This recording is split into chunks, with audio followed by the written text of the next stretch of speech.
Albert again, Texas Cow Butcher, doing something totally different today.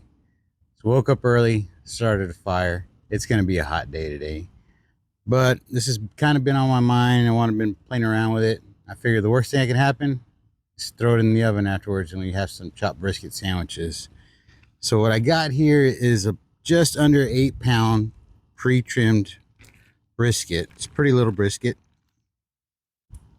Got a good little fat cap on it. The decal's been removed already. And we are going to open fire this brisket. I figured I can do a tri-tip.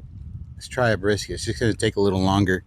So what we're going to do is we're going to use some Duke's Mayo as a binder.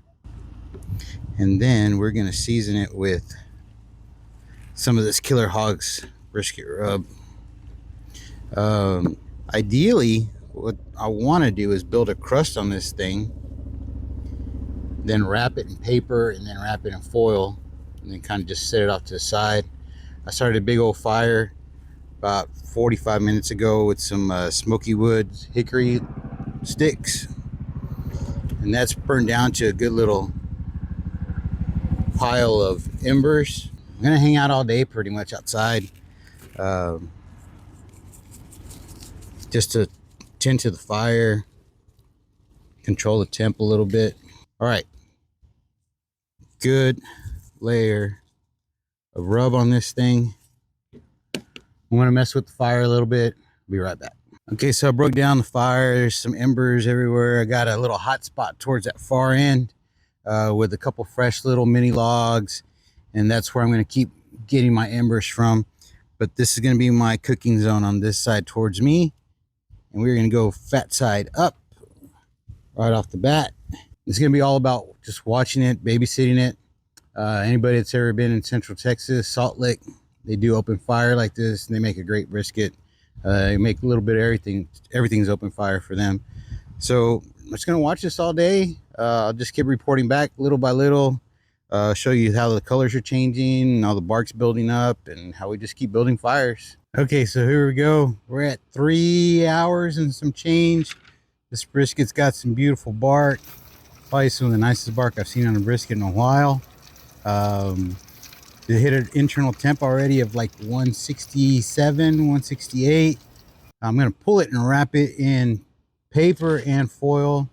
And I had some leftover ribeye fat in the freezer. Took it out, threw it in the foil pan. So I got a little bit of tallow. Let's get this thing wrapped up. It's right there in the middle. Let's get a little bit of this tallow. And it's still going to stay over the fire. This is a lot of work, but I think it's going to be worth it in the end. Let's wrap this bad boy up. We're going to do a meter probe just so I can monitor it a little bit. Again, it's only an 8-pound brisket. And go right to the exact same spot on the fire. Just going to let it go. Okay, so time for the big reveal. So about 4 hours unwrapped, 2 hours wrapped. I built that real pretty bark at the beginning. I let it rest for a couple hours in my little bag, still piping hot. Let's get some of this thing out on the cutting board. It smells great. It's got a little jiggle to it when I picked it up. Let's slice into it, see what happened. I don't know, but that's pretty brisket. Let's get a slice. I like my brisket kind of thin. Smells great. That Killer Hogs did a great job. Little bend. Let's take a bite.